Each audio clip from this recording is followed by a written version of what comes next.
have to have some leverage of competency. The sad part is I have no swag, dog. Oh, folks, we got us a good one. You know, back in when we did our big board, a lot of comments in there. A lot of people saying a lot of things. So let me go ahead and reel you back in and tell you we're doing a breakdown today. But before I get started, Coley, congratulations, right? Is in order, first of all. Mm-hmm. Why are we congratulating each other? Well, guess what, people? We hit 100,000 subscribers. What is that? Do you get anything? Plaque. A plaque? YouTube, yeah. Send it over. YouTube? Yeah. Who sends it? Who are they sending it? Are they sending it to me or sending it to you? I imagine it should go to the person who does most of the heavy lifting. So Brian, they send it to Brian, I'm pretty sure. Oh man, I don't know how JB and Dean feel about that, but listen, we got a lot of people. I wanted to make sure the credit went to someone, not me or you. That was where my brain went. It's like the Stanley Cup. We're gonna all pass it around. Yeah, we got a day with it. Eat some cereal out of it. Everybody gets a drink and kisses on it. All right, so let's get into this, right? Adonai Mitchell. I said that he's a 90% body catcher. Some people in our comments took it as if they were Mitchell's twin brother. They took it as it was a clear disrespect of the University of Texas because I'm biased. I don't watch University of Texas unless I have to. I only watch the U, and I'm not talking about Miami. I'm talking about the University of Utah. Adonai Mitchell, number 5. I would just like to say, as I do a deep dive and catch it and watching his film more and more, he's moving up my category. I put Adonai Mitchell, I put him in the top 5 of this receiver class. Some of his grading games, worst games, is Alabama. I disagree. There's some things in Alabama game that stood out to me that I will show you why I believe he's in that top 5 category of wide receivers coming out because his stature, what he can do. Oh yeah, and he won a national championship because he played 2 years at the University of Georgia. Mm-hmm. Where does he do his work?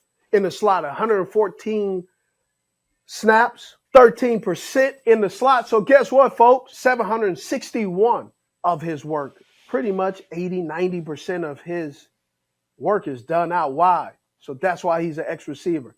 35 games played, 93 receptions, 1,407, depending on where you get your information, 1,400 or 5 yards in his career, but 18 total touchdowns. This is pretty impressive. 7 drops all of his career. 1 drop in 2023, 0 drops in 2022. 45 first downs, 2023, and a total of 75 first downs. So you know what I love to call that? That's a little bit of a chain mover right there. Mm-hmm. Chain mover. Good feet. Understands exactly what he is and what he is not. And he's an all-around wide receiver. This is a great illustration of why I say body catching and why I'm critical of body catching. And there are reasons why you shouldn't body catch. The point I'm trying to make on this is I'm going to let it play through. He's down at the bottom. This is against Rice. Runs a quick one. Look at the release. Gets over, uses hands. First of all, he gets into his release. Bang. Keeps it straight. Squares up the receiver. Squares up the corner. Gives him an outside indicator. One his knees. I would like his feet under him a little bit, but I love the illustration. Opens up the corner completely. So use his hands. Why I'm talking about body catching, if that's a better corner, you know what happens? He breaks it up. The way the league is, they're gonna allow that hand fighting. So it's gonna be a more contested catch. So if you attack the ball right here, now it's hitting my my forearms, and that's hand strength, hand grippers, all the weight room stuff. I got mine in this morning. But when you do it right here, you allow now and they talk about arm length. That's why they come out with on here they say they have height, weight, hand size, arm length, wingspan. They have that because they want to know if you have a shorter arm length and you're doing this and the defender that's covering you, arm length is longer. Most teams like arm length, 30, 31. That's why plucking the football is a criteria in which people pay attention to. So that's why I mention it a lot. Inside route, but it's a deep end. Gets the cushion. Cover 3 type of technique. This is like Seattle. Keeping your eyes on your receiver, but looking through the receiver to cheat to look at the quarterback. Because he breaks down, that allows the corner to keep running, but his speed and Mitchell pushing vertically against that corner that gets him going, drops his weight fluidly. This is what I love about this pass. Goes in, extends, catches it. Defender comes in and tries to pluck the ball away. And I love that. That's why attacking the football is extremely important. Look at this route right here against Houston. I'm always confused by this, but this is the way the college is, where everybody's looking at the sideline and not looking at processing the coverage. Right. But everybody's looking off to the side, and so some pitcher, they're going to tell you what my responsibility is down here. This is a really good route. Good feet, selling, leverage, understanding what's going on. I'm going to just play it through and let you watch it. Bang, gets on there. I don't know what this corner was thinking, but this corner just got roasted. He's only ever looking at the quarterback. Doesn't even They're in the fringe, bro. Cover 3 technique. I don't know what he's thinking. Gives him a head nod. Look at the corner. Listen. Now, I don't know why the quarterback had to throw it, make it such a tough throw, but goodness gracious. If you don't get on your horse when covering Mitchell, you're going to be in trouble. You got to be disciplined. You got to understand what's going on. We keep running these Madden plays. I'm telling you. He's running go. Okay, buddy, I got him. Great head nod fake. Stymies the corner. Yik. Look at him. Man didn't have a chance. Gets up there, runs it. Indicator step. Cuckoo, keeps it fluid. Touchdown. Again, I don't understand why this quarterback is throwing the ball so high, man. Just throw the football. Goodness gracious. Where's Archie Manning when you need him? Right? Good throw. Again, these are top-tier corners. These are corners that will be drafted. Oh, yeah. Is it Coley? I don't know. I'm a receiver. I don't care. My point is he could play. He went against Cam Smith, second-round pick for the Miami Dolphins. This kid can play. Mitchell had him on his heels. Love it. His catching, attacking the football, wingspan, all of that. Well, let me show you this route right here. I really love. Goes outside, indicator, goes in there. Why this is a good route, you don't have to teach him how to run routes. You just have to refine his route running. Goes outside, indicator step, gets the corner to open up. Now the corner figures it out, gives him a hesitation to back him off even more if the quarterback was looking. But he's just throwing it to a guy that's pretty darn good, James Cook. Goes back door, bang, right there with it between the G and the E. It could be a touchdown. Great read right there. Really love that. Mitchell is a dynamic football player. Good releases. Love his routes. The more deep dive I do, the more and more I keep loving to see what he could bring to the table. An XY receiver, excellent route runner. outside threat for sure. His speed is impressive, and the more and more I watch his film, the more and more I believe he's moving up. And so I made the mistake of saying a pre-statement before the deep dive. And so I can tell you right now, Adonai Mitchell, he's my top 5 wide receiver in this NFL draft. Take it to the bank. So this is a guy who, throughout the process, I've seen going early to middle second round. You would use. Oh, he's gonna move up. I think he's more defined. I think he's more defined than some of these other guys that teams are pushing up there. So obviously, this is pre. We're recording this pre free agency and all that, but immediately my mind goes to how horrifying would he be if Kansas City grabs him at 32. It's a need. Him and Rashee Rice, they had Rashee running a lot of underneath stuff. Here's one of the things that people don't realize about a Kansas City, Green Bay. A lot of these teams like this Kansas City, you got to understand their philosophy. Mm-hmm. Their philosophy is rite of passage. With this regime of Andy Reid and this general manager, these guys don't believe in first round wide receivers.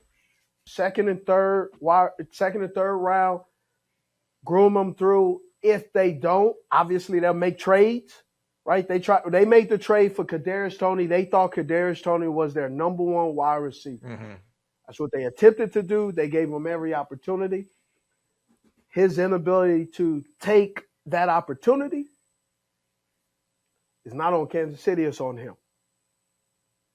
I believe, and Kansas City has done a good job, is they had a great system and understanding what type of players they want to bring in at the wide receiver in free agency without overpaying, because they know they have Travis Kelce, they have Patrick Mahomes, they have different types of guys in their offense that attack the defense in a particular way. A horizontal guy like Sky Moore.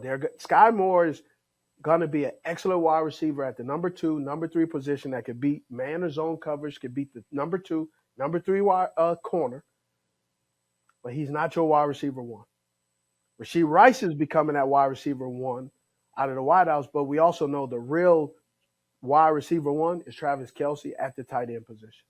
Travis, Rashee, someone else, or Sky, someone else, and that's how they're going to do it. Yeah, and I brought up the before free agency point because they could add someone looking later in their career to try and get a ring. Yes.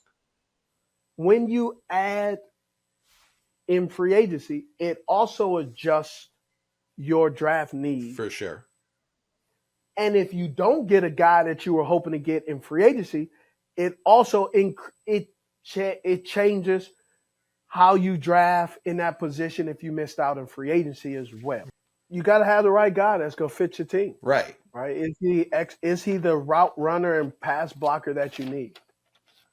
And, they're looking at that and teams are looking at that, but they allow it. Teams who have their number 1s, it allows them to grocery shop without being hungry. Sure. And so they could be more methodical. They could be more patient. They could look at things from a luxury standpoint. When we look at things from a luxury standpoint, that changes our perspective. Oh, yeah. It just does. That's when they took right? When you look at it from a need and a desire and a want, you start to make risk, or you start to convince yourself that this is the right move. For sure. Hey, we're doing something different too this year, this off season, man. We got some questions. We got some comments. We're in the comments. Get up in the comments and tell us who you like, and then some comments that let's be positive, because the ones that's negative, we're not going. Somebody called me a bobblehead something. Yeah, whatever. So that's good. Yeah, definitely moving forward, especially during draft season. Ask your questions. We will be scouring them. We will be reading them on air. This one's from Josh Williams 123. Steve, can you comment on why scouts didn't rate Puka high last year? Was it because there wasn't anything that stood out on his college tape? Scouts look at competition, and there's a pre-scouting draft or pre-season. There's a national. So right now, I think it's coming up in June. There is a national scouting for next year's draft class that will already have projections of where guys are. And so you hear about these guys that are not running at the draft or not throwing, Caleb Williams, Malik Neighbors, because they don't have to.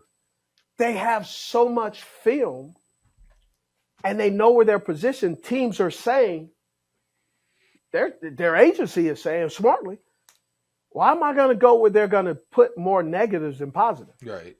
The combine is about breaking down and getting and filling in the why. And you want to fill in the why your way, not someone else's way. So Puka was slotted in that draft status based off film and the pre-draft stuff that people are saying he is.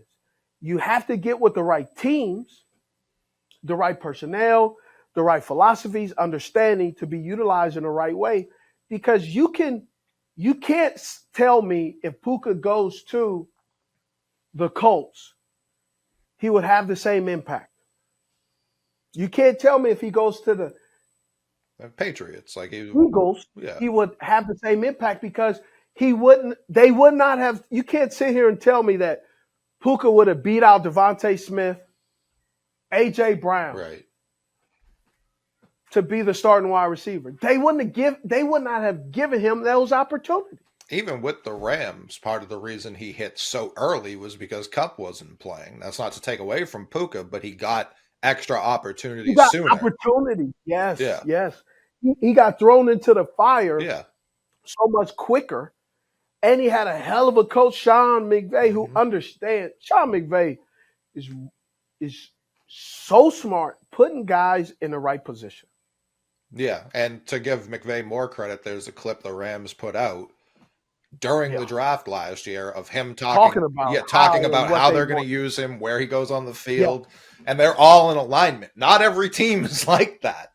RJ Finnegan 9711 said, Steve says Rome Odunze didn't play against many good teams. The Pac-12 is probably the best conference this year. They beat Utah, USC, Oregon State, Arizona, Oregon twice, and Texas. As someone who watches as little Pac-12 as can possibly do, not a conference known for defense, I would say. When I said he didn't play competition, here's what I mean. I'm saying the voters, which I'm not, and you hear sometimes people say, and I've heard scouts say, well, he didn't play good competition, in referring to if you are at Washington, you're in a national championship, and you go against what's up, T? You go against Michigan in a national championship, and you don't show up the way that we all expected, and you don't show up against Portland State, who you played, I look at those, you're supposed to, if you are dominating, domination doesn't change depending on your opponent. You're dominant no matter what. You see dominant traits. I just believe with this being a long season and how some of these young players have started to grade out and started to, exactly where you're supposed to be and go get drafted. There's times where I think sometimes some of these players in that final year, they may not play with the same kind of hunger they played their junior year or sophomore year. Well, I'm also looking at the teams. Texas, their defensive players that are going to get drafted highly are both D tackles. Has nothing to do with defending wide receivers. Oregon's got the strongest defense out of every team up here. Arizona, no. Oregon State, no. USC. Arizona has some guys though that was problematic. Utah a couple of years ago had some guys that are problematic. I'm just saying what teams and scouts are saying. You may not like it and you may disagree. I'm just telling you what they're saying. They evaluate dominance, and they especially evaluate dominance for wide receivers. If you have 200 yards against Rice, they're going, you should. Right. But they also go, hey, how did he play against Kool-Aid? How did he play against Cam Smith? How did he play against this guy? You go back and see against better top-notch guys, because guess what? He's going to go against that guy in college, in the pros. Every week. And that's going to be data and information that says, hey, when I played him, coach, this is what he struggled with. The defender and the wide receiver. That's my breakdown of Adonai Mitchell. Thinks he's a great player. Looking forward to watching him at the combine and just watching him become a fantastic